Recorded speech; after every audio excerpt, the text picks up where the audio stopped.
Muchachos, muy buenas noches para todos. ¿Cómo están? Bien, gracias a Dios. Profe, buenas noches. Hola, ¿Cómo va profe. todo, muchachos? ¿Cómo estamos? Muy bien, Bien, Bueno, muchachos, ¿listos para una nueva clase? listos, profe. Bueno, muchachos, entonces, nuevamente bienvenidos a esta importantísima clase de APH, atención hospitalaria. Hoy vamos a tener un tema a petición de varias personas nuevas que están ingresando al curso y a petición de la escuela como tal, vamos a tener una introducción al PHTLS o una retroalimentación del PHTLS, que es nuestra guía base como atención prehospitalaria, ¿cierto? Referente a esas bases, ¿sí? De lo que tenemos que hacer nosotros como APHs, y quizá que encaminemos un poquito para que como que tomamos el engrane de los que ya íbamos un poquitico más adelante y los que están entrando nuevamente al curso, así como personas de otras áreas que también se están integrando a estas clases de atención prehospitalaria. Entonces vamos a hacer una introducción bastante específica en esta horita del PHTLS, de nuestra base, de nuestra alma mater, de lo que somos nosotros como atención prehospitalaria hablando. Entonces vamos a estar muy atentos, quiero que sean participativos como siempre hemos sido, vamos a opinar, vamos a dar espacios para que hablemos, compartamos experiencias, pero sobre todo muy pendientes de esto que vamos a ver hoy, que para unos es recorderis, para otros es nuevo, pero pues que la idea es que todos entendamos esta metodología de la PHTLS o pues todo lo que tiene que ver con atención prehospitalaria. Entonces, metodología, pues comprender la base científica y técnica para el manejo integral del trauma. Recordemos que PHTLS es todo lo que tiene que ver con atención inicial de trauma, atención inicial de accidentes, ¿cierto? Para que aprendamos a tener una evaluación sistemática, o sea, que implementemos lo que es el PHTLS, ¿cierto? Como un protocolo, que sea estándar, que sea algo que no simplemente se inventaron por allá unos gringos locos, sino que simplemente sepamos que esta introducción o esta forma del manejo del trauma es algo que se prioriza para la atención vital, para salvar vidas, ¿cierto? Que nos ayuda a tomar decisiones, a fomentar la rapidez y sobre todo la estabilización de los pacientes en el momento en el que requieren una atención o en el momento en el que requieren una estabilización completa de lo que soporta o de lo que conlleva un accidente de tránsito o una atención para alguna patología cardíaca o para algún derrame cerebral, todo lo que tiene que ver con atención prehospitalaria. ¿Listo, muchachos? Entonces, PHTLS, atención inicial de todo lo que tiene que ver con trauma y todo lo que tiene que ver con atención prehospitalaria. ¿Listo, muchachos? Entonces, hoy quiero que ustedes, yo sé que es PHTLS, ¿cierto? Es un estándar global de cuidado para la atención del paciente, es decir, un programa internacional que se creó en Estados Unidos, ¿cierto? Que estandarizó y reguló todo lo que tiene que ver la atención inicial de pacientes en estado de urgencia o de emergencia, ¿cierto? Entonces, está desarrollada por la NAEMT, que la NAEMT es la Asociación Nacional de Técnicos Médicos de Emergencia. ¿Qué es eso? Es una asociación nacional en Estados Unidos que reguló y estandarizó y eh, digamos que reguló todo lo que tiene que ver con la atención inicial. Esto es una asociación americana de médicos especialistas en trauma y de cirujanos, que con la evidencia, basado en evidencia científica, estandarizaron esta atención inicial de emergencias. Antes, y ahorita lo vamos a ver, la atención inicial de emergencias se estandarizaba en simple estabilización inicial del paciente con una metodología como muy cruda, como muy básica, y esta asociación internacional lo que hizo fue regular esto para que esta atención inicial se priorizara en la real atención de la emergencia, en la real estabilización, para que esas horas críticas o esos momentos críticos, no horas sino minutos de la atención del paciente, se pudieran regular y se pudieran estandarizar y se enfocaran en salvar vidas. Por eso dice que es basado en evidencia, actualizado constantemente con los hallazgos científicos, ¿cierto? Con esos hallazgos científicos de todo lo que conlleva este tipo de situación. Me están haciendo una pregunta por el chat, un momentico, lo revisamos. Libardo, ¿las siglas de qué exactamente? La que acaba de incluir, buenas noches, instructor. Buenas noches. Casualmente la acaba de comentar, NAMT fue que dijo. NAEMT. NAEMT. Esa es la Ok. Asociación Americana de Técnicos en Atención de Emergencias. Ok, muchas gracias. NAEMT, muy bien. Entonces, ellos son los en la asociación que se encargó de este enfoque para actualizar, estabilizar o estandarizar el PHTLS, es decir, todo lo que conlleva en esta atención inicial de pacientes, ¿cierto? Que se enfocaron en lo que conlleva en los momentos críticos y en la priorización de la atención inicial. Y esta es nuestra base y el PHTLS es nuestra guía para la atención de todo lo que conlleva en emergencias médicas por trauma. Muy buenas noches, profesor. Qué pena la hora. Buenas noches, Esmeralda. No, tranquila, apenas acabamos de iniciar esta importantísima clase. Entonces, las personas nuevas, las que quizá no han tenido clases anteriores conmigo o con lo que conllevábamos, hoy vamos a hacer un repaso de todo lo que vamos a hacer con este PHTLS y quiero que sean muy participativos. Si tienen alguna pregunta, la hagan porque esto es la base para lo que vamos a ver de aquí en adelante. Esta introducción que vamos a hacer hoy del PHTLS va a conllevar a que vamos a hacer un estudio a fondo y enfocado precisamente en la atención inicial de urgencias de aquí en adelante, en lo que nos falta de clase y lo que vamos a aprender de aquí en adelante, muchachos. Entonces, las preguntas que quieran hacer, háganlas, porque créanme que va a ser muy importante lo que vamos a ver hoy y lo que vamos a ver de aquí en adelante. Entonces, la filosofía del PHTLS es, trate primero lo que mata más rápido, ¿cierto? Entonces, ellos se enfocaron en especializarnos o en darnos a nosotros la guía de que nos enfoquemos en lo que realmente mata rápido a un paciente en una situación inicial de emergencia, ¿cierto? Entonces, es una intervención simultánea que mientras que evaluamos la situación del accidente, el enfoque global de lo que conllevamos, ¿cierto? Tenemos que enfocarnos críticamente en las lesiones primarias del paciente, lo que hablábamos del XABS, que ahorita lo vamos a especificar nuevamente uno por uno, ¿cierto? Entonces, mientras que se evalúa, se interviene para ganar tiempo. Siempre en el PHTLS o en la atención inicial de urgencias o de PH, de APH, es ganar tiempo. El tiempo es el que juega en contra de nosotros. El tiempo es el que hace que el paciente pierda más rápidamente la vida, ¿cierto? Entonces, si nos enfocamos en lo realmente primario, en lo realmente importante, en el momento de la atención, eso es lo que va a ayudar a que esos minutos o esos segundos o esas horas iniciales marquen la diferencia entre vida o muerte en un paciente. Por eso hablamos de un pensamiento crítico. ¿Y qué es un pensamiento crítico? Pues ese juicio clínico que vamos a tener nosotros como APHs para evaluar la situación y enfocarnos en lo realmente importante en el momento, ¿cierto? Que las decisiones que tomemos en ese momento nos conlleven a que la vida del paciente tenga una recuperación, quizá total, quizá no total, pero que el paciente siempre mantenga la vida. Ese es un pensamiento crítico. Y que el transporte de ese paciente sea oportuno, objetivo, y que la idea no es transportar, como les digo en las clases anteriores, no es transportar bultos de carga en una ambulancia, sino que transportemos pacientes que están en una situación crítica, pero la idea es que se transporten o se trasladen de la manera más estable posible, enfocados en el trauma y enfocados en la estabilización de esas partes críticas del traslado inicial de pacientes.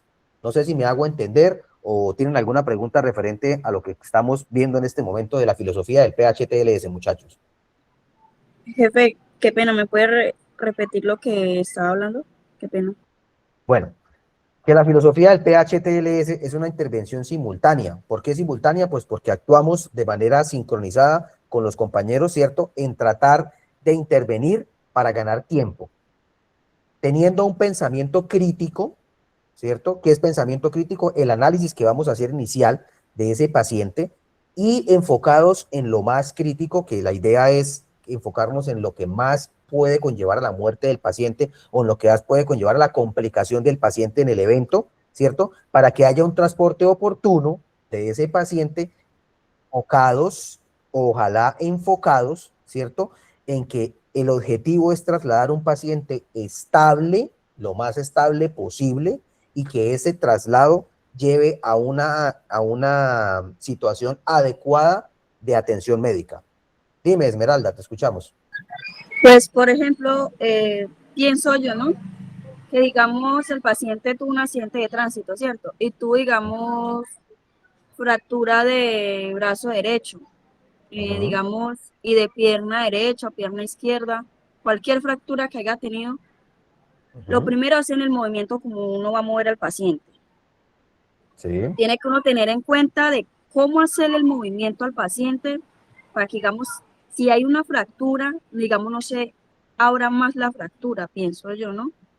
Y la bioseguridad, que la camilla esté en buen estado, que los compañeros estén, digamos, ahí activo, pendiente, que las barandas estén arriba, que todos los cintones estén en su lugar, que el paciente, cuando al modo de pasarlo a la camilla y de subirlo a la otra camilla para subirlo a la ambulancia, el paciente no tenga ninguna complicación hasta llegar al hospital como lo tenga que llevar.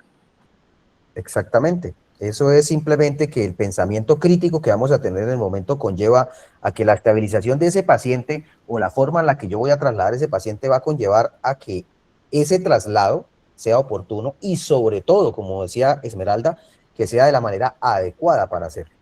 ¿Listo?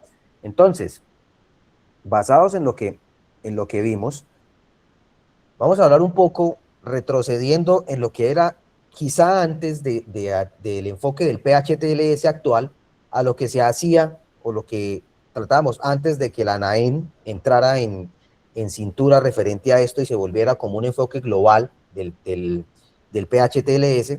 Entonces, anteriormente lo que se hacía era que hacíamos una evaluación detallada y se hacía del sitio del evento, es decir, antes se llegaba a los eventos y lo que se evaluaba era más el entorno, ¿sí? Se enfocaba uno más en el entorno que en el paciente como tal. Como una comparación, digamos que uno llega y uno dice, pero ¿cómo se cayó? ¿Cómo fue el accidente? Si no hay nada. Por ejemplo, hubo un accidente hace un mes al frente del hospital. El muchacho como que le dio un microsueño, no se sabe muy bien. El paciente de una vez se cayó, tuvo fractura de pierna derecha y brazo izquierdo.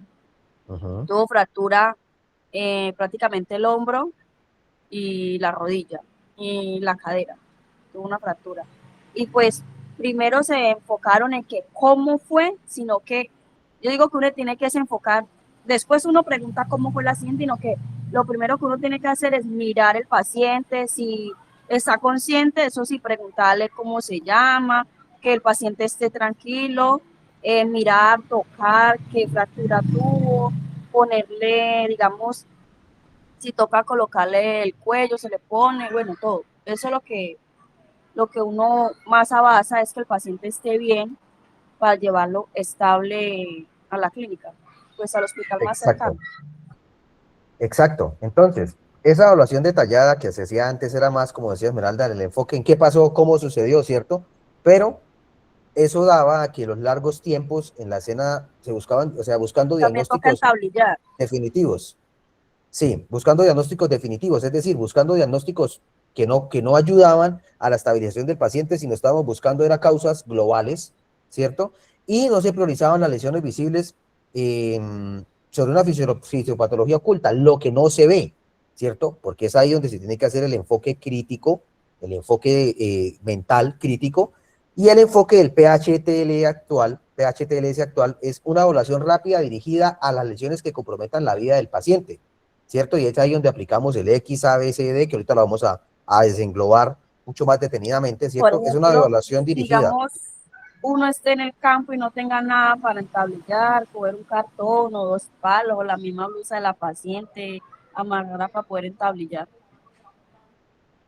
Exacto, ser recursivos con lo que tenemos a la mano, pero recuerde que aquí ya estamos hablando con profesionales, ¿cierto?, de la atención prehospitalaria y obviamente lo que hemos hablado de en seguridad y salud y todo lo que tiene que ver con equipamiento de las ambulancias, al menos los inmovilizadores son equipamientos básicos. Recuerden que no salimos a trabajar si no contamos con esos equipamientos básicos. Entonces, el enfoque real del PHTLS, ¿cierto?, es esa evaluación dirigida a lesiones que comprometen la vida, que tenemos que enfocarnos directamente en esas lesiones directas, en las lesiones visibles y no visibles, ¿cierto?, que pueden comprometer la vida del paciente. Recuerden que la evaluación cefalocaudal del paciente debe ser dirigida a estabilización de todo lo que tiene que ver con hemorragias y la parte neurológica del paciente. ¿Listo? Entonces, la minimización del tiempo en escena es cargar y llevar el paciente estable, siempre un paciente estable, nunca un paciente inestable. Recordemos que si yo hago una valoración cefalocaudal del paciente de cabeza a pies, evalúo heridas, evalúo fracturas, inmovilizo, como decía Esmeralda, inmovilizamos fracturas, estabilizamos y trasladamos, eso ayuda a que la premura del traslado se haga de una manera efectiva y no, vuelvo y repito, cargar bultos de carne en una camilla simplemente por cargarlos y sin enfocarnos en la estabilización de las heridas que pueden conllevar a una lesión mucho más grave en el paciente. ¿Listo? Y siempre con el pensamiento crítico para identificar amenazas fisiológicas, es decir, esas amenazas que simplemente con el llenado capilar, con la saturación de oxígeno, con la frecuencia cardíaca, con el control de signos vitales, ¿cierto?, que yo observo siempre mirando al paciente después de haber activado todos los protocolos, siempre pensando en que el paciente, a medida de que yo lo voy trasladando, puede haber una complicación. Por eso el pensamiento crítico es muy importante analizarlo. Entonces, los enfoques diferenciales del enfoque tradicional al enfoque del PHTLS actual, o como las guías actuales nos rigen, es precisamente para minimizar esos riesgos que el paciente puede presentar, ¿cierto? Y que nosotros como APHs tenemos que evaluar, estabilizar y posteriormente identificar para que el traslado lleve a una mejor condición y sobre todo para una correcta evaluación de las heridas.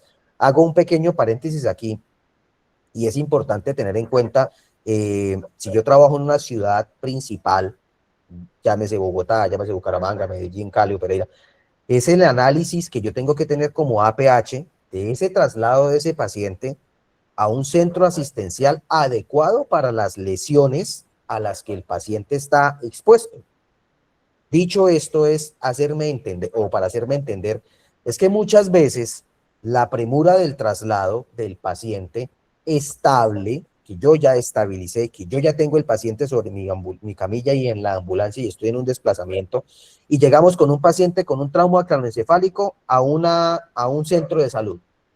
Entonces nosotros como APHs, nosotros como personal de salud y nosotros como primeros respondientes enfocados en el PHTLS tenemos que evaluar también que si el paciente tiene un trauma craneoencefálico, tiene una fractura abierta, una fractura expuesta o tiene un daño neurológico, no lo voy a llevar a un centro asistencial de primer nivel. Tengo que enfocarme en que ese paciente requiere una atención mucho más arriba, mucho más avanzada y que quizá la clínica, si estamos hablando de ciudades pequeñas, no sé, como aquí como Bucaramanga o otras ciudades en las que los desplazamientos no son muy largos, es pensar en el beneficio del paciente, no en el beneficio de que me van a desocupar más rápido si lo llevo a una clínica más pequeña. Ojo, esto es importante tenerlo en cuenta porque el tiempo de atención del paciente en los servicios de emergencia conlleva a que esas lesiones tengan una prioridad diferente y que no vaya a tener el paciente ese dichoso paseo de que lo baje de una ambulancia y no, lo traemos a un centro de primer nivel y tocó montar a ese paciente en otra ambulancia para llevarlo a otro nivel más avanzado. Entonces, muchachos, es simplemente pensar en el paciente como tal para que ese traslado no vaya a conllevar a que el paciente pierda tiempo y esa perdedera de tiempo conlleva a que el paciente se vaya a complicar mucho más adelante. Entonces, la cinemática del trauma, recordemos esta parte de la cinemática del trauma, muchachos. Energía de transferencia. Es que cuando yo llego a la escena y veo un accidente de tránsito, ¿cierto? Analizo cómo la energía del impacto que generó esa lesión, ¿cierto?, puede causar esos eventos traumáticos en el cuerpo. Y esto es muy importante analizarlo en el momento en el que estamos haciendo esa evaluación crítica, esa energía de transferencia, cómo pudo haber causado esa lesión o si esa lesión no visible pudo haberse causado por una varilla que se soltó, ¿cierto? por el impacto que hizo el efecto látigo en el cuello y el paciente está inconsciente, pueda que esa inconsciencia pudo haber generada por el efecto látigo, etcétera, independientemente de cualquier tipo de situación, es esa energía de transferencia que pudo haber ocasionado la lesión del paciente, ¿cierto? El mecanismo, esa correlación directa entre el evento, el objeto y el paciente, lo que hablábamos ahorita, puede ser una varilla, puede ser la bolsa de aire que le estalló al paciente en la cara, puede ser el aplastamiento de la cabina y la cual le causó la fractura en la pierna al paciente, todo ese tipo de situaciones, ¿sí? El mecanismo de lesión, es decir, la correlación que pudo haber tenido una colisión, una caída, una penetración con un objeto cortopunzante o las posibles lesiones internas que ese objeto, ese evento pudo haber causado, ¿cierto? Y es ahí donde la sospecha clínica, esa sospecha que yo tengo como primer análisis del paciente, puede ayudarme a que la estabilización de ese paciente tenga una mejor correlación con el evento. Es decir, que ese análisis que yo le realice al paciente pueda, esa sospecha que yo tenga de esa lesión pueda estar en eventos ocultos, una hemorragia interna, cuando yo observo el enema o el edema que se está presentando en el paciente y el enrojecimiento, el amoratamiento de la lesión, ¿cierto? Entonces, esa parte del análisis o la cinemática del trauma es muy importante para nosotros como APHs y como lo pone el PH-TLS actualizado, es que estas tres basecitas de la cinemática, la energía de transferencia, el mecanismo con el cual se ocasionó la lesión y sobre todo la sospecha que nosotros podemos tener sobre la lesión del paciente, tengan relación directa a lo que puede conllevar en las lesiones del mismo. Es decir, que eso que le pasó al paciente, en el análisis que yo tengo, iba el vehículo, una motocicleta y se impactó con un vehículo de carga y el vehículo de carga llevaba chatarra, vamos a decirlo así. En el momento del impacto, el vehículo se volcó y la chatarra cayó sobre el paciente, para ser un poco como más específicos. Entonces, la lesión que pudo haber causado esas latas oxidadas, que pueden tener una relación directa en las heridas abiertas del paciente, etcétera, etcétera, etcétera. No sé si me hago entender o tengan alguna pregunta referente a esto, muchachos. No, entendido.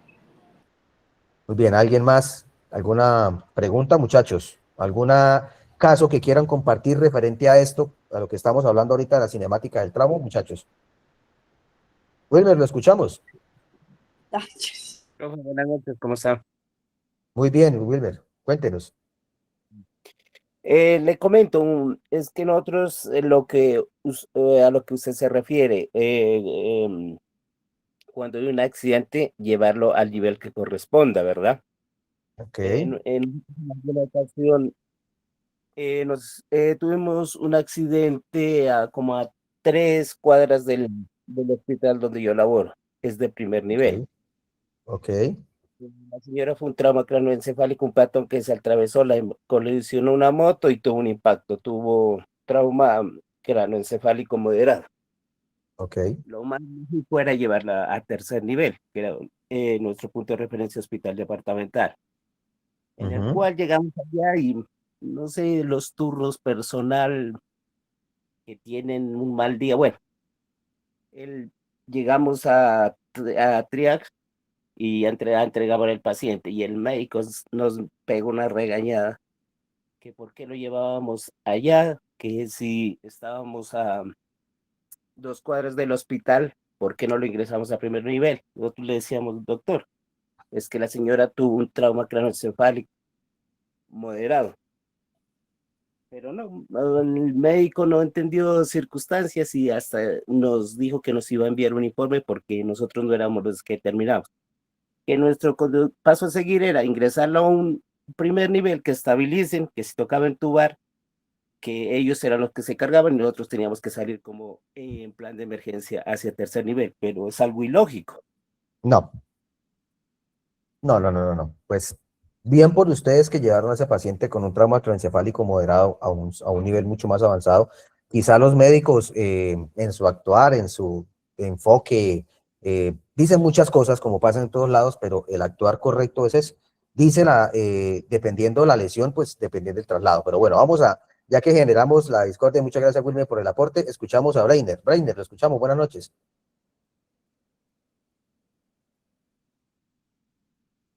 Yo les quería, bueno, contar realmente un accidente que hubo acá en la localidad o pues en el municipio donde yo me encuentro, que sucedió alrededor de hace 8 días, más o menos.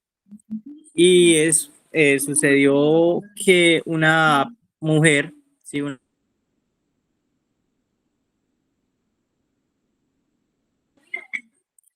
más o menos 8 meses, y ella vivía en una vereda. Ella era de origen étnico, ¿sí? Sí. Y a ella la trasladaron en la ambulancia.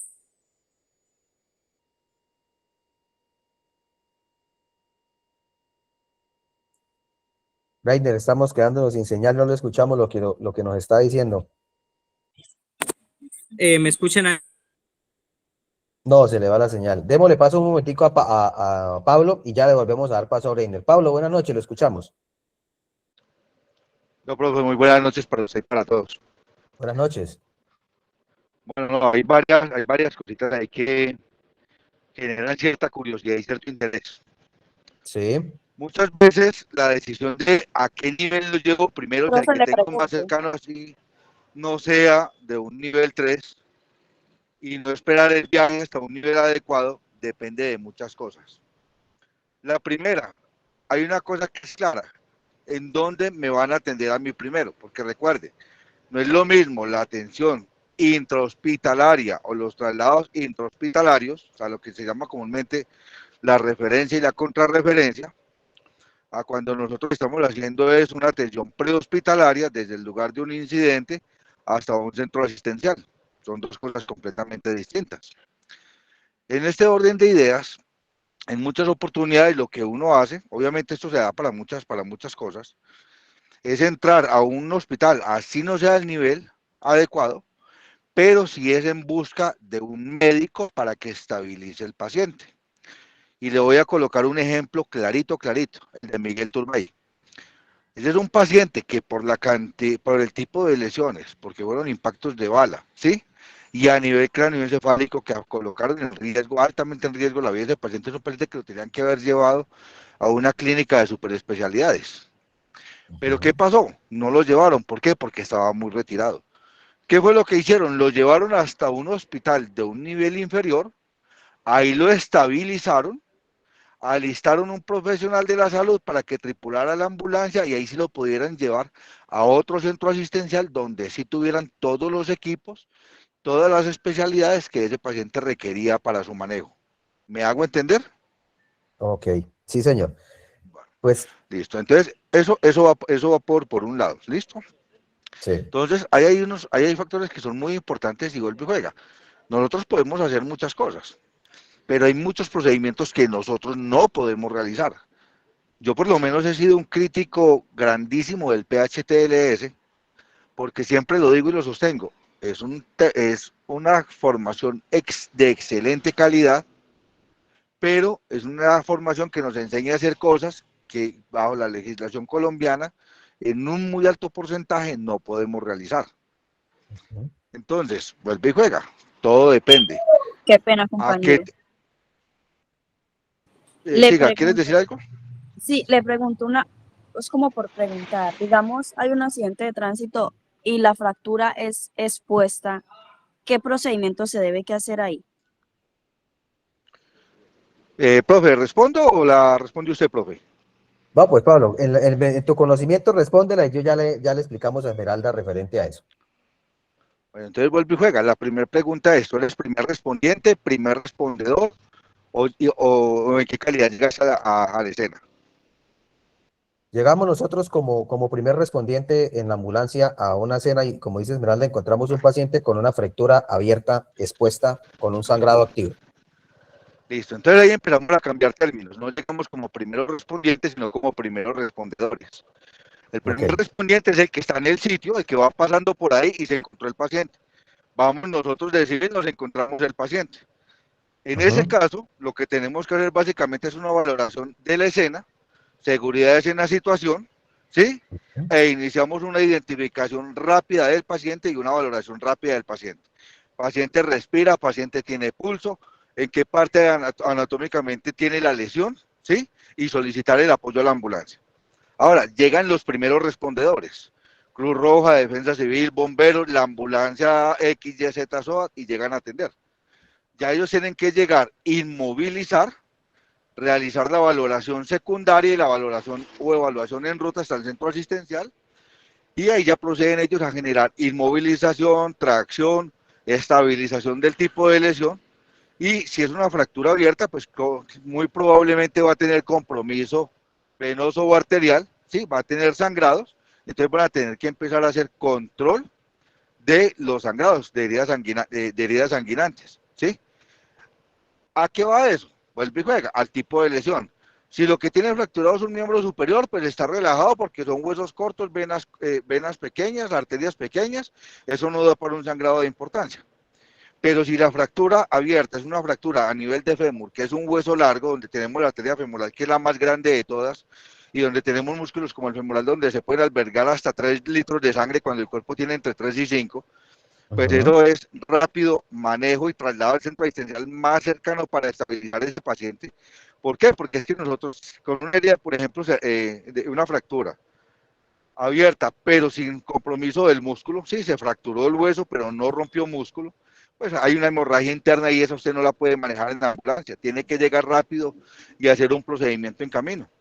¿Sí? Exactamente. Entonces ahí hay muchas variables que entran a jugar y que lo llevan a uno a determinar. Bueno, le voy a colocar un ejemplo en Cali. Yo me encuentro en Chipichapi, tengo un paciente de ese tipo con una fractura a nivel de fémur expuesta, con compromiso de arteria, sangrado masivo. Lo ideal sería llevarlo a la clínica Valle de Lili. Pero ¿cuánto me demoro en llegar a la clínica Valle de Lili? Me puede demorar 30-35 minutos. En ese orden de ideas, yo no me voy a mamar un viaje de 30 minutos cuando tengo una clínica como Los Remedios, que la tengo a 5 minutos del sitio, o a menos tiempo. Llego ya ahí, estabilizo, y dirán que yo soy sacaculista, pero yo llego, estabilizo, entrego al paciente, y ya, médico, responsabilice usted de él, súbase a la ambulancia, solicito otra contrarremisión, y ahí sí lleve el otro centro asistencial, donde puedan manejar una superespecialidad. Exactamente. Muy bien. Bueno, Entonces, Pablo, muy bien. Excelente el aporte. Mira, importantísimo que tengamos en cuenta algo para la pregunta que hacía Esmeralda y como la respondió Pablo, lo importante de esto, y por eso me gusta que generemos la controversia y sobre todo expongamos las situaciones. Si yo me encuentro un paciente con una fractura, como dice Pablo, independientemente de la situación en la que sea, puede ser miembro superior, puede ser miembro inferior, puede ser en el cráneo, independientemente, recordemos que para nosotros como APH toda fractura se debe considerar como una emergencia. ¿Por qué? Porque no sabemos si es una fractura cerrada, si esa fractura conlleva una hemorragia interna, y como decía, para nosotros no podemos controlarla, simplemente podemos hacer la inmovilización y el traslado del paciente. En este caso, si estamos hablando de una fractura, el primer centro asistencial más cercano, si yo no cuento con un médico en la ambulancia, simplemente somos el compañero conductor y paramédico, el conductor y enfermero, la primera clínica más cercana es la que nos va a atender. Si estamos hablando de una fractura abierta con sangrado, lo primero que tenemos que hacer es valoración cefalocaudal, control de hemorragias, como lo dice el XABCD, que ya lo vamos a ver, ¿cierto? Controlo la hemorragia, inmovilizo y traslado al paciente.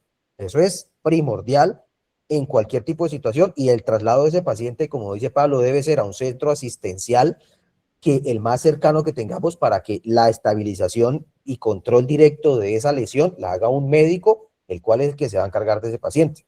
Quizá lo que yo me refería cuando hablamos de un traslado a un centro asistencial de primer nivel, o un centro asistencial de segundo nivel, o un centro asistencial de tercer nivel, es si yo tengo la posibilidad en ciudades pequeñas o en desplazamientos cortos de no llegar a un hospital de primer nivel que está a 3 minutos, y tengo uno a 5 minutos, digamos, en tiempos de desplazamiento cortos, y yo tengo mi paciente estable, relativamente estable. Entonces es ahí, como decía ahorita el compañero que comentó el del trauma craneoencefálico moderado, Entonces, si yo tengo un trauma craneoencefálico moderado con un paciente estable, de parámetros normales estable, pues no lo voy a llevar a un primer nivel, sino que tengo el paciente me da el espacio para llevarlo a un segundo nivel, donde me lo reciban de una manera diferente, ¿cierto? Pero, si yo tengo un paciente clínicamente inestable, el cual el paciente en el momento de la situación del accidente me presentó vómito con sangre o cualquier tipo de situación en la que la inestabilidad del paciente me conlleva a mí como APH, y como decía Pablo, situaciones en las que nosotros no vamos a poder ir más allá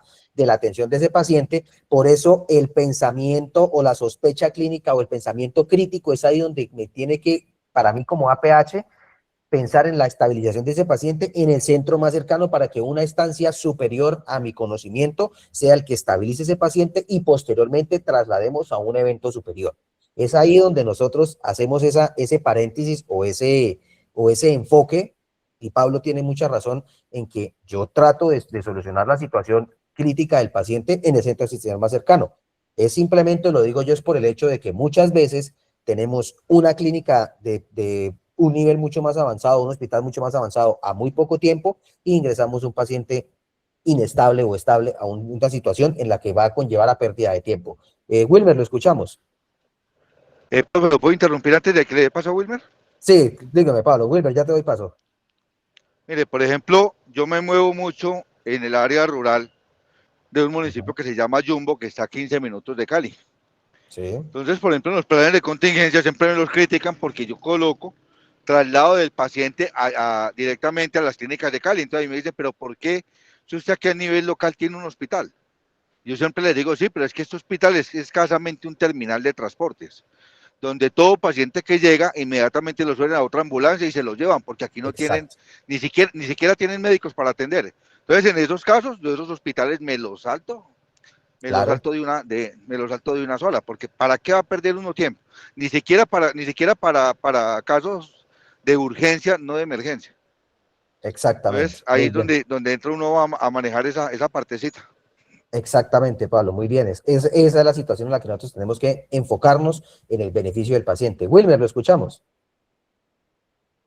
Claro, profe, desde luego, lo que usted dice es correcto. Mi afirmación, o sea, el caso que yo le comento es porque estamos a 3 cuadras, pero estamos a 5 minutos de hospital de tercer nivel. Es lo más lógico llevarlo.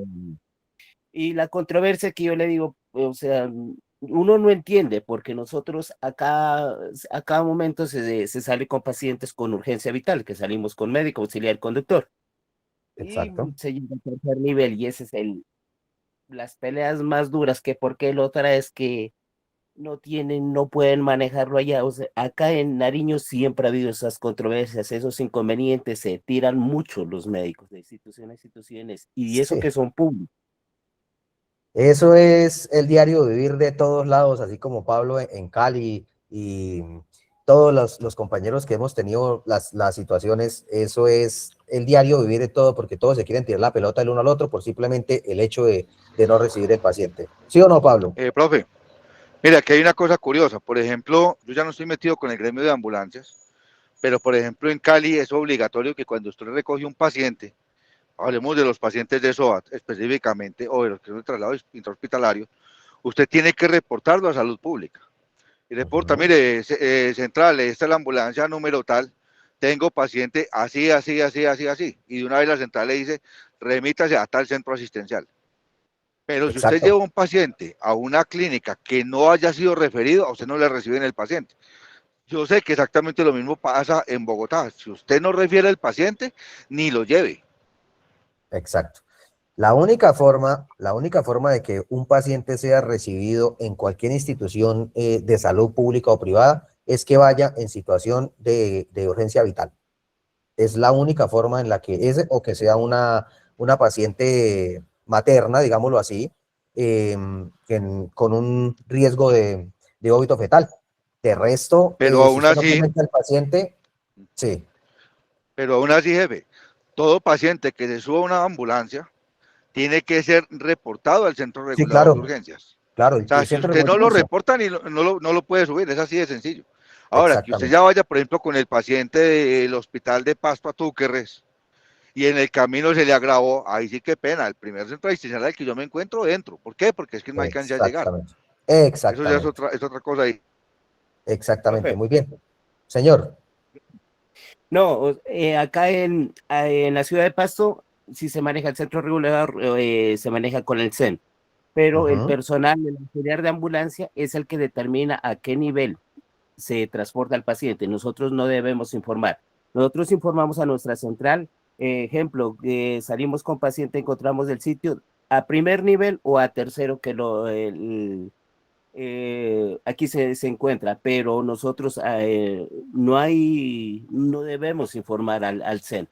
Aquí Bueno, no, funciona, listo, funciona diferente. diferente entonces allá, porque por lo menos, como dice Pablo, en Cali funciona así, aquí en Bucaramanga también funciona así, usted reporta al paciente y inmediatamente lo derivan hacia qué institución o, pues, dependiendo de la gravedad del paciente. Ariosto, buenas noches, lo escuchamos.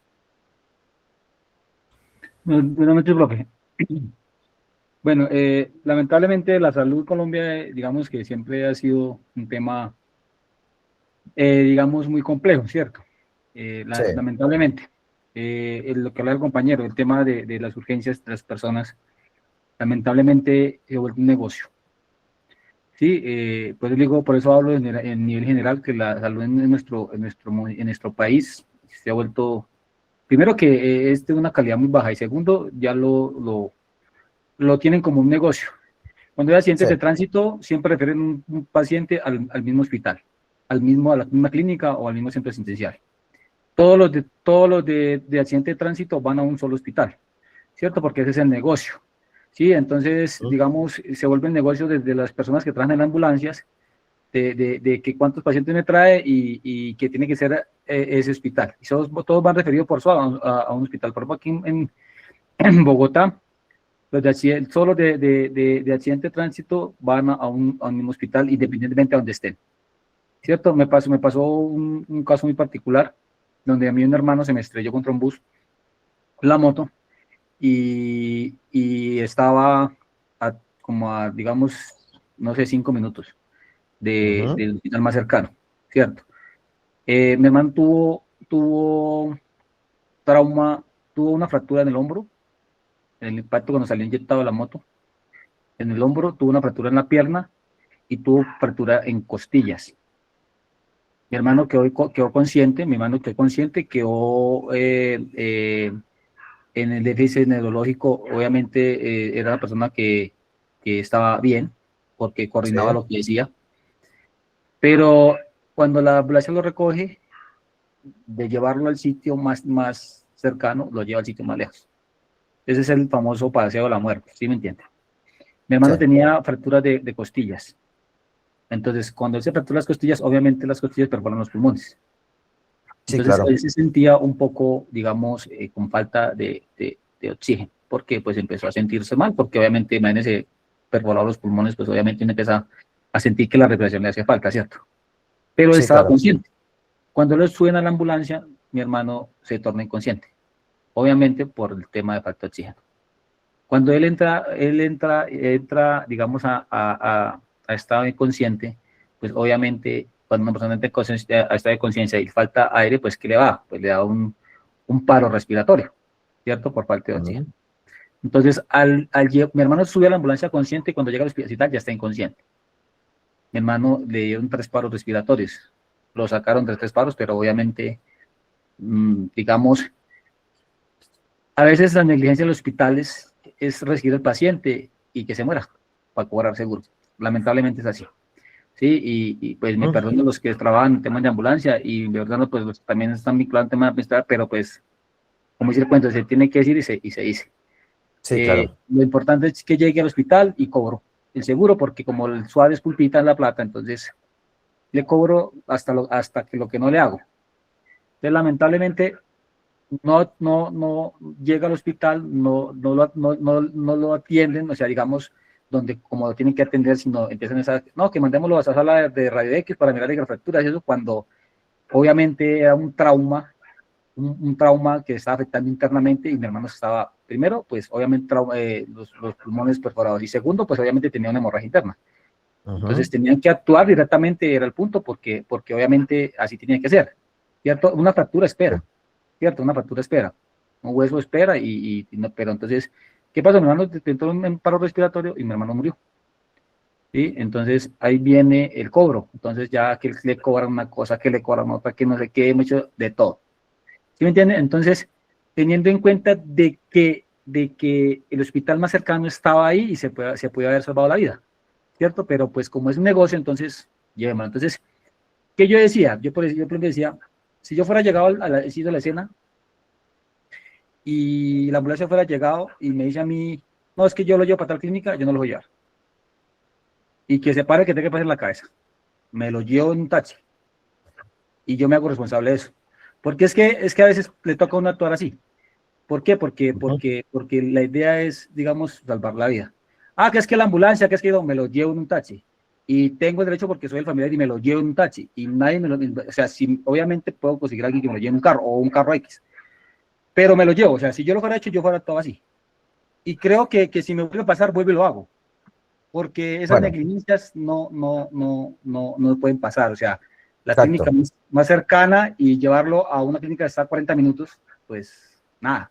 O sea, Bueno, según lo que le entiendo, ahora esto, qué pena, ahí lo interrumpo por esto, pues según lo que le entiendo, sí, es ese actuar antiguo, no sé, o si aún se presenta referente al negocio que había antes con ese tipo de situaciones. Lo que tenemos que hacer, lo que siempre les digo a ustedes, muchachos, y nosotros como APHs, es que siempre tenemos que enfocarnos en la atención del paciente y que ese tipo de malas praxis en cuanto a que me lo reciben en esta clínica, porque es que yo soy amigo del de la clínica y todo eso es lo que no tiene que pasar. Pablo, ¿nos iba a decir algo?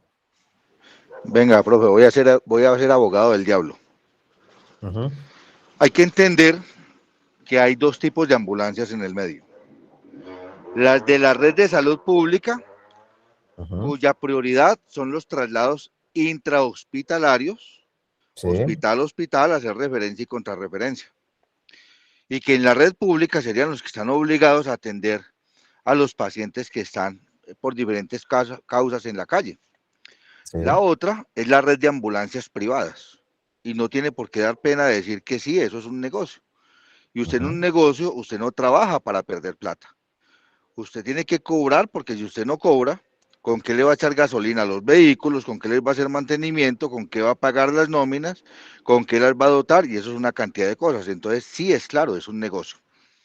¿Qué es lo que pasa con lo de los accidentes de tránsito?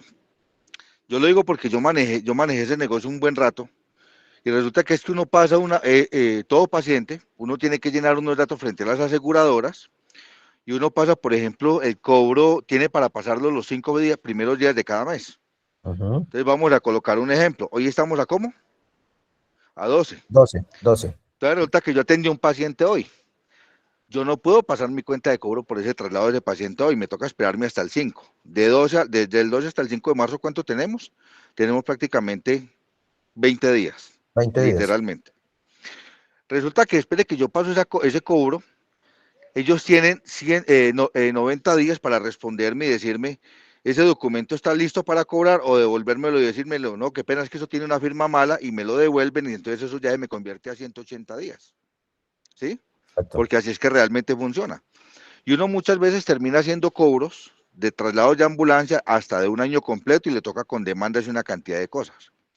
Cuando uno al mismo tiempo tiene unos hospitales donde le dicen, hombre, tráigamelo acá y yo le pago de una vez el traslado acá, chan con chan. Entonces usted dice, bueno, si en la aseguradora me pagan 150, pero se me demora un año para que me paguen, y yo voy a este hospital y me pagan 120, pierdo 30.000, pero me lo están pagando uno sobre otro, ¿a qué centro hospital asistencial lleva usted el paciente?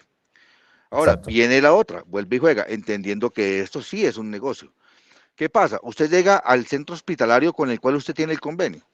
Cuando usted llega, lo están esperando en la puerta. Le tienen la camilla, le reciben el paciente y le hacen todo. A cuando usted se va a otro centro asistencial, donde muchas veces a uno en la ambulancia le toca quedarse uno cuidando la camilla, porque como no hay donde subirlo, le toca a uno quedarse con la camilla de la ambulancia 3, 4, 5 horas esperando a que se la desocupen. O jocosamente, como en alguna oportunidad me ocurrió a mí en un hospital que me tocaba esperar que otro paciente se descuidara para tumbarle la camilla y poder subir el paciente que yo había llevado para poderme sacar la camilla y llevármelo ahí. Entonces, ahí vuelve y juega. Es claro que yo como paciente tengo unos derechos y yo puedo escoger a dónde quiero que me lleven, ¿sí? Exacto. Pero es claro que hay una ambulancia que es privada, que está cobrando por un servicio y que cualquier persona como tal, yo le puedo decir, el traslado vale tanta plata, si usted lo asume, dígame a dónde lo traslado. Es así de sencillo. Y no por eso quiere decir que sea el paseo de la muerte una cosa a la otra, es un negocio, es así de sencillo. Hay Bueno, ambulancias que el gobierno se las ha entregado, por ejemplo, a la Cruz Roja, a la Defensa Civil, a los bomberos, y que esas sí tienen un carácter social. Aún así, muchas de esas instituciones les han dado un mal manejo y también se han metido en la feria del SOT, y eso ya es otro paseo. Qué pena joder tanto, profe. no, tranquilo. Bueno, muchachos, para no alargar más el tema referente a esto, Pero, profe, adiós. yo quiero agregar algo porque, o sea, obviamente, quizás tiene razón el compañero, pero sí, no. ¿Mm? O sea, yo estudié enfermería porque a mí me gusta la salud y me gusta salvar vidas. Yo soy ingeniero en seguridad de salud para el trabajo y también me desempeño porque me gusta salvar vidas, independientemente de lo que me gane, porque obviamente la plata es importante para mi sustento y para mi familia, totalmente de acuerdo, pero es que eso es una vocación. Y si yo no puedo ser juez ni parte en ese tema, o sea, yo no puedo tener el negocio de ambulancia y querer salvar vidas, porque es que, o sea, no se vería bien. ¿Sí me entiende? Y sigue siendo pasar la muerte porque obviamente yo lo llevo al centro se llama lejos porque allá me atienden, porque allá tengo el convenio. O sea, no estoy cumpliendo, o sea, con mi vocación. ¿Sí me entiende? O sea, Exacto. mi vocación es salvar vidas y depende de la plata. Aquí en Bogotá se han dado en la jeta por recoger un paciente. Se Sí. prenden la muñeca porque están ganando de 100.000, 200.000 y uno no debe En todo ganar el plata país. los días de la vida de las personas. Entonces, yo no, o sea, totalmente, con todo respeto lo hablo, ¿no? Pero yo no estoy de acuerdo. Y si estudio Muy enfermería es bien, porque tengo vocación de salvar vidas. muy bien. De la plata. Muchachos, este tipo de situaciones, digamos así, se ha llevado a muchos temas. Hablo por el tema Bucaramanga en sí, que yo participé de esas reuniones como APH y coordinador de una empresa de ambulancias acá privada, y para eso se activó el SEM, en que se está funcionando en varias ciudades, y es la regulación de ese tipo de servicios de ambulancia, para que ese tipo de negocios, que todo es un negocio, lo que decía Pablo es muy cierto, si yo tengo una empresa de ambulancia no voy a salir a perder plata, sino pues la idea es ganar, porque el SOAT paga una tarifa por cada uno de los accidentes que se recoge. Entonces ese tipo de situaciones y lo que se está derivando y lo que se está tratando de hacer con las ambulancias, lo que le pasa y lo que le pasó a Ariosto, y lo que pasa y lo que dice Pablo es muy cierto, es que se regulen de manera en la que se sectorizan las ambulancias y cada una de ellas atiende el accidente, y ya hay una línea en la que se comenta al paciente, y ese paciente comentado llega al centro asistencial al que debe ser derivado por medio del centro regulador. Eso es lo que se está tratando de implementar para que todo este tipo de situaciones de negocio que se tenía antes y que se está tratando de que no se lleve a cabo nuevamente, pase a un plano diferente, como para que tengamos ahí en cuenta ese tipo de situaciones. Ariosto tiene toda la razón en cuanto a la vocación tiene que conllevar siempre la vida del paciente, y Pablo también tiene razón porque todo es un negocio y ese negocio es una ganancia, pero esa ganancia no puede estar por encima de la vida de un paciente, y no puedo derivarme en que si yo llevo a este paciente a este hospital porque me pagaron más rápido, eso va a derivar a un beneficio económico para la ambulancia y no beneficio a la salud del paciente. ¿Listo? Camilo, como para que cerremos el tema, listo, lo escuchamos, un momentico.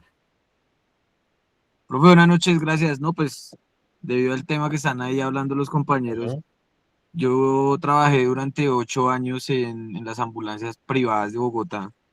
Sí, efectivamente, los dos tienen razón en todo lo que están diciendo. Nadie trabaja gratis, nadie aporta un carro para el servicio a la comunidad, para el servicio a alguien que lo necesite gratis. Uno como tripulación tampoco va a salir, va a perder tiempo trabajando, va a invertir va a quitar el tiempo que puede estar invirtiéndolo con la familia trabajando gratis. ¿Por qué? ¿Cuál es la necesidad de la tripulación recoger un paciente? Porque ese es su sueldo. Si usted no recoge un paciente, no recibe sueldo, ¿sí? Entonces, obviamente, no justifico el tema de los malos procedimientos. De hecho, critico mucho ese tema porque hay muchos compañeros que efectivamente por el factor dinero o sea, no prestan la atención, no prestan el servicio como debe ser. De hecho, por eso tantas personas ya no valoran una ambulancia, por eso la mayoría de personas no le creen a la sirena de la ambulancia. Y Exacto. pues eso es un tema muy complicado, ¿sí? Puede haber gente, porque conozco mucha gente en el gremio que tiene la vocación y que lo hacen con amor, con pasión, pero obviamente tienen sus necesidades, y la necesidad, como dice por ahí, y perdón la palabra, y de pronto si llego a herir alguna susceptibilidad de alguno. La necesidad tiene cara de perro, ¿sí? Entonces, yo salgo a trabajar, ese es mi trabajo, es mi profesión, manejar una ambulancia privada. Y mi trabajo es ir a buscar SWAT, ya, pare de contar. Ujú. Desafortunadamente, hay personas que hacen malos procedimientos, muy malos procedimientos, porque eso hay bastante, la mayoría por decirlo, que pues obviamente por la necesidad que se tiene, van a ir detrás de qué, detrás del dinero, detrás de la facilidad, detrás de lo rápido. Efectivamente, Exacto. como decía el compañero Pedro, creo que es que se llama, hay clínicas que le dicen a usted, mire, usted me trae acá al paciente y yo le doy un bono, ¿sí? Ujú. Y puede que le pago la facturación un poquito más barata, pero se la pago de una vez o se la pago en una semana. Otro tema, ¿cuál es? Que yo voy con el paciente como tripulación, listo, yo se lo regulo con el centro regulador, llamo al CRUE, paciente con tal información, tal, listo. Llévelo, un ejemplo, en Bogotá, llévelo para el hospital de Engativá. Usted va con un paciente por un trauma en miembro inferior derecho a nivel de rodilla, una laceración muy leve, ¿cierto? Pero pues le está doliendo, tiene inflamación, no se le evidencia crepitación a posible fractura, absolutamente nada, algo Ujú. muy simple. El médico lo mira, el triaje lo mira y en el triaje le dicen, listo, quédese ahí, espere. Y efectivamente, porque me pasó, usted se puede quedar divinamente 8, 9 horas esperando que le reciban el paciente para pasar a una valoración médica, para que lo manden a la casa y le digan, espere que se le desinflame y vuelva a radiografía. Pero pues a uno no se lo van a recibir. ¿Qué pasa con estas clínicas de convenios? Porque pues le llaman así. Las clínicas de convenio son específicamente de traumatología, no reciben absolutamente ningún otro paciente. Allá usted va con un dolor de cabeza y no lo van a atender. ¿Por qué? Porque ellos no manejan urgencias. De hecho, de esas clínicas de convenio que hay en Bogotá, solo hay una que maneja urgencias, que es la Clínica Medical, que es una de las más grandes en ese tema, que maneja urgencias como tal, y ya tiene todo el tema con manejos de EPS, ARL, FOSIGA, todo eso. Pero el resto uno recoge un paciente y lo lleva a las clínicas de convenio, que son clínicas de ortopedia, eso son clínicas de medicina deportiva, y Ujú. allá atienden la necesidad del paciente. Si ellos lo tienen que hacer cirugía, obviamente pues ya ellos tienen sus convenios, o a veces ellos mismos también tienen, por lo menos Clínica Alcalá es una clínica deportista muy buena, y esa clínica Sí. maneja sus médicos cirujanos, sus Bueno, procedimientos, todo el muchachos, tema. lo interrumpo un momentico, Camilo, sí, qué pena, pero que podamos continuar. Es importante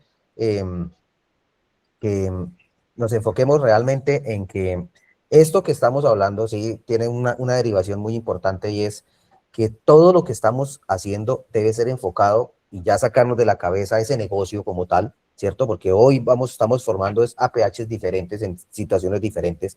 La metodología o cómo funcione la salud en Colombia es irrelevante ante la situación de esa enfermedad o esa situación que el paciente requiere. Por eso nosotros como APHs nuevos que estamos formando acá, es que nos enfoquemos en esto, ¿cierto? Que es lo que realmente importa para que no sucedan los casos que dice Ariosto que sucedió con el hermano de él y pues desencadenó la muerte del hermano porque lo trasladaron a un centro asistencial mucho más lejos porque me lo recibía más rápido y simplemente enfoquemos en que nosotros también podemos tomar decisiones directas en cuanto a la salud de ese paciente como tal. Continuamos entonces, muchachos, hablando del XABCD para que lo podamos enfocar un poquito más. Y esa es una evaluación primaria en que lo que primero son las hemorragias, siempre control de hemorragias en cualquier situación, ¿cierto? Segundo, la vía aérea, importantísimo que siempre nos enfoquemos en que después del control de la hemorragia tenemos que ver que el paciente esté con una buena vía aérea permeable, ¿cierto? Para que haya una buena ventilación, ¿cierto? La aseguración de que el paciente tenga una correcta saturación y por ende una circulación, una perfusión y control de estado de shock. Si hay una circulación controlada, el paciente no me va a entrar en un shock, ¿cierto? Después el déficit neurológico del paciente es esa escala de Glasgow, de esa valoración que yo puedo observar en el paciente, ¿cierto? Y determinar el deterioro neurológico del paciente. Y por último, la exposición, que es una evaluación compleja y la prevención de la hipotermia, es decir, el control ya evidente de lo que ya controlamos de hemorragias y vía aérea, y después las heridas menores. Entonces, vamos a detallar aquí rápidamente uno por uno, ¿cierto? Entonces, lo primero, esa exsanguinación de hemorragias masivas, que debe ser la prioridad absoluta en la atención del PH-TLS. ¿cierto? Siempre el control con presión directa. Acuérdense que el uso del torniquete única y exclusivamente es cuando los sangrados son extremadamente fuertes o cuando hay amputación. Siempre la presión directa y el empaquetamiento de la herida. Recuerden que es el empaquetamiento, que es la introducción de la gasa, apósito o con lo que estemos controlando directo en la herida, y la presión directa siempre va a ser el primer control de hemorragia directo, ¿cierto? Uso del torniquete cuando ya hay amputación o las hemorragias son demasiado masivas y tengo que hacer un control del torniquete, pero recordemos que hoy en día el uso del torniquete es aplicación y desaplicación para que haya una correcta irrigación si tenemos miembro presente. Si tenemos miembro ausente o amputación, el torniquete es como uso definitivo para el control total de la hemorragia, ¿cierto? Y agentes hemostáticos, que es esos empaquetamientos, lo que hablamos ahorita, el empaquetamiento de la herida o la hemostasis que hay que hacer cuando la herida es una herida muy grande, para que esa herida tenga un control directo en la cuestión por el tamaño o el comprometimiento arterial que haya. Entonces, prioridad absoluta como X, en el X, A, B, C, D, E, es control de hemorragias. Después del control de hemorragias, pasamos a la vía aérea, ¿cierto? Vía aérea, ventilación, que es el control cervical, siempre el control cervical, collar cervical, muchachos. Trauma, inmediatamente collar cervical para la correcta expansión del cuello, ya lo hemos visto, pero es importante que lo tengamos cuenta, que la permeabilidad de la vía aérea sea completa, es decir, que veamos que el paciente está haciendo la inspiración y compresión del tórax, o sea, que vemos, escuchamos y sentimos la respiración, ¿cierto? Maniobras de tracción mandibular, cuando hay que hacer la tracción mandibular, que ya lo hablamos, que es con el collar cervical puesto o con el aseguramiento de la cabeza del paciente para que la tracción mandibular sea correcta y que el paciente tenga una correcta ventilación, ¿cierto? Observamos la ventilación de mecánica del paciente y que la oxigenación esté por encima del 90%, ¿cierto?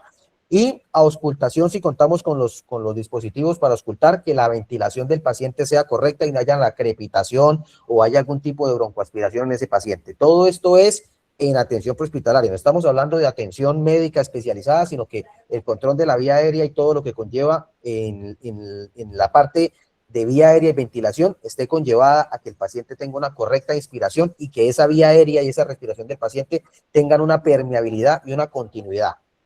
¿Claros? Seguimos con circulación y déficit neurológico. William, ¿nos ibas a decir algo? No, ya, profe, sí, ya le entendí y todo está completamente claro. Gracias. Listo, William. Entonces, circulación y estado neurológico para la C y la D, ¿cierto? Que haya una perfusión, o sea, si tenemos una hemorragia y controlamos la hemorragia, ya tenemos ese control de esa hemorragia, vemos que el llenado capilar de la parte de los dedos, de los pies, de las manos, o sea, que ese llenado capilar o esa observación que yo veo de la palidez o el amoratamiento o esa edema que se presenta en la pierna, ¿cierto? Esa evaluación de los pulsos también, que tenga pulsos tibiales, que tenga pulsos, todo lo que tiene que ver con la control de los pulsos, y importantísimo, esa circulación, esa evaluación, ¿cierto? El color, la temperatura y la humedad de los signos son signos para estar pendientes en el estado de shock, ¿cierto? Los llenados capilares que hablábamos ahorita y identificación temprana de la hipovolemia. Si perdió mucha sangre el paciente, que esa identificación y esa visualización que yo tenga del paciente me ayude a controlar un shock hipovolémico, ¿cierto? Y el déficit neurológico del paciente, esa evaluación rápida que yo puedo obtener después de que ya hice el control completo de las hemorragias y de la ventilación del paciente, y sobre todo que veo que el paciente está perfundido circulatoriamente hablando, es si el paciente está alerta, consciente, orientado, si el paciente está ido neurológicamente, ¿cierto? Esa escala de Glasgow que se valora de 1 a 15, pues que quizá nosotros no somos muy expertos en la valoración, pero sí que en el momento de la entrega del paciente al centro asistencial puedo decir, el paciente presentó un estado de euforia y de un momento a otro el paciente entró a un estado de inconsciencia, o el paciente se despertó, gritó, cerró los ojos, una pupila se dilató, la otra se contrajo, solo abrió un ojo, vomitó, convulsionó. Todo lo que yo pueda observar en ese paciente en el déficit neurológico es importante contarlo, y por eso es importante estar siempre pendiente de ese tipo de afectaciones que el paciente me presente durante el traslado. Las pupilas, compañeros, las pupilas es muy importante valorarlas con la linternita, si tenemos linterna de mano, o con la linterna celular, o con una luz directa, ver el tamaño, si la simetría de esas pupilas es correcta al momento de hacer la expansión y contracción, o si una pupila está mucho más dilatada y la otra está anisocórica, pequeñita, ¿cierto? Es importante tener en cuenta esto y la observación del paciente para ese tipo de situaciones. La lateralización del paciente, si el paciente está en un estado en el que quizás se sentó y se empezó a lateralizar, o que el paciente simplemente está con una desviación de la comesura labial, o todo este tipo de situaciones conllevan a una correcta valoración de un déficit neurológico. ¿Nos ibas a decir algo, compañero? Profe, y para la entrega, la escala de Glasgow, Uh-huh. sí implica ahí para la entrega del paciente la Claro, escala de Glasgow. claro que sí. En serio, yo voy a hacer la entrega de un paciente, quizás no tengo clara cómo hago una escala de Glasgow que se deriva en las 15 escalas, es decir, los 15 puntos que yo tengo que evaluar, pero si yo no sé hacer la escala de Glasgow, sí puedo en el déficit neurológico del paciente contar o decir cuánto tiempo estuvo inconsciente el paciente, si el paciente presentó algún tipo de situación o de evento involuntario, convulsivo, expresivo, de la parte de psicomotora, sabe dónde está, sabe qué le pasó, sabe cómo se llama, sabe cuántos años tiene, sabe qué día es hoy. Todo ese tipo de preguntas yo le puedo hacer al paciente, y si el paciente me la responde correctamente, quiere decir que está sobre una escala total, pero si el paciente ni siquiera sabe cómo se llama, si el paciente no tiene ningún tipo de orientación en tiempo y espacio, esa escala yo la puedo contar, así no tenga la correcta valoración, pero son cosas que yo puedo contar en el momento de la entrega del paciente y que pueden ayudar en el deterioro neurológico de un paciente al momento de la entrega. Entonces es importante, Wilmer y compañeros, que tengamos en cuenta esta partecita de la escala de Glasgow, que es importante contarla y sobre todo evaluarla en el momento de la atención del paciente. Y por último, la evaluación secundaria, que es la exposición. Si yo veo que el paciente tiene ropa rasgada o ropa que el paciente me está ocasionando algún tipo de interposición para mi atención, pues simplemente tijeras de trauma y cortamos la ropa del paciente, ¿cierto? Importantísimo esto, despejar siempre la vía del tórax para la correcta expansión, y sobre todo que con la ropa para control de hemorragias es importante quitarla para poder observar una exposición correcta del paciente. La privacidad del paciente es importante. En lo posible siempre tratar de que esa privacidad del paciente sea cuidada en todo momento, en lo posible, ¿cierto? Leemos acá, tiene razón el compañero, pero con todo respeto, en ningún lugar dice que debe ser gratuito. Muchos tenemos, bueno, ya volviendo al mismo tema, lo pueden leer en el chat. Entonces, mantener la privacidad del paciente siempre a medida de lo posible. Si yo estoy haciendo la atención del paciente en el momento y tengo que rasgar la ropa del paciente para encontrar una hemorragia, en ese momento la privacidad del paciente pasa a un segundo plano. Pero cuando ya tengo mi paciente estable, cuando ya tengo mi paciente montado en la camilla, ahí sí ya la privacidad del paciente tiene que pasar a un nivel mucho más alto, porque es importante todo lo que tiene que ver con la visualización de partes íntimas y todo lo que tiene que ver con exposición de heridas y por morbo en todo tipo de situaciones. Ustedes saben que ahorita todo el mundo llega a grabar, y eso es importante, mantener siempre la privacidad del paciente. Y cubrir al paciente para evitar la hipotermia. Recuerden que un estado de exsanguinación presenta siempre hipotermia. Lo que hablábamos de los tipos de ciudades donde se presentan las situaciones, eso produce hipotermia. Entonces, las mantas térmicas aluminizadas, o si cuento con una cobija o cualquier tipo de situación, es importante siempre mantener ese tipo de implementos para el cuidado de la hipotermia. La hipotermia es una de las complicaciones mucho más fuertes en cuanto a estado de shock del paciente. Por eso siempre el control de la hipotermia es importante tenerlo en cuenta, y más en situaciones en las que el paciente ha tenido exposiciones a clima frío o situaciones, factores climáticos adversos, muchachos. Para terminar, la evaluación secundaria, siempre signos y síntomas. Si yo ya tengo el paciente estable en mi camilla y estoy en el proceso de mi traslado, siempre la monitorización del paciente en la ambulancia es importante. Presión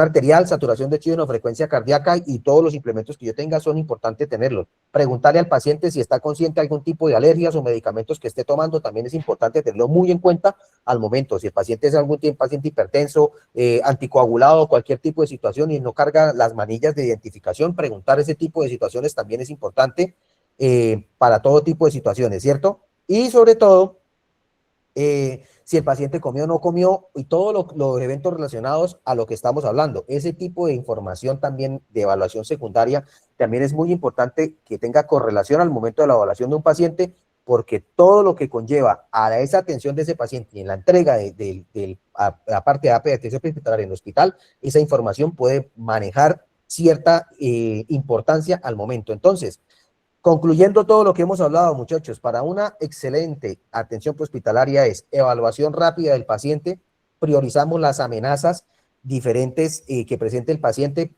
aplicando el XABCDED, ¿cierto? Importante, y un traslado oportuno y a centro asistencial oportuno para que ese paciente tenga una correcta atención, una atención prehospitalaria de calidad, salvavidas, para que no pase lo que pasó con el compañero Ariosto y en todo ese tipo de situaciones, y pues la controversia que se generó referente a las atenciones de salud en Colombia, que pues no son las mejores, pero nosotros como APHs podemos ayudar a que este tipo de situaciones que se presentan en la atención de pacientes ayuden a que el paciente tenga una mejor atención y una mejor interacción con su situación y una posible o pronta recuperación, muchachos. Nosotros APHs solo evaluamos, estabilizamos y trasladamos. Lo que pase posteriormente con ese paciente o el traslado que conlleve o las situaciones que conlleven ya tiene que derivar pues del tipo de atención que el paciente reciba, el tipo de EPS o lo que conlleve atención de SOAT o lo que conlleve con ese paciente, pero nosotros como APHs tenemos que enfocarnos siempre es que estamos capacitando personas para salvar vidas, estamos capacitando personas para atender situaciones de emergencia que conllevan a que lo que nosotros nos enfocamos como APH siempre, muchachos, es salvar vidas. Y ese es lo que yo quiero que si ustedes se mentalicen, que de aquí en adelante nosotros lo que estamos es capacitando personas para que ayudemos a ayudar. No ayudar por ayudar o simplemente ayudar por beneficios que todos trabajamos porque necesitamos el dinero, pero realmente lo que tenemos que priorizar es que siempre tenemos que pensar en que vamos a salvar vidas.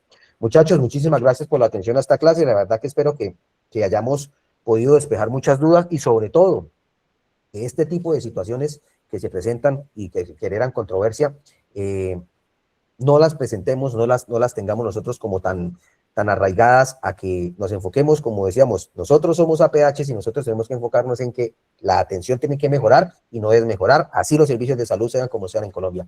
Muchachos, buenas noches, muchas gracias por la atención, nos vemos el martes o el jueves en las próximas clases y que tengan un feliz fin de semana para todos, muchachos. Gracias. Dios bendiga. Gracias, compañeros. Cuídense mucho. Gracias.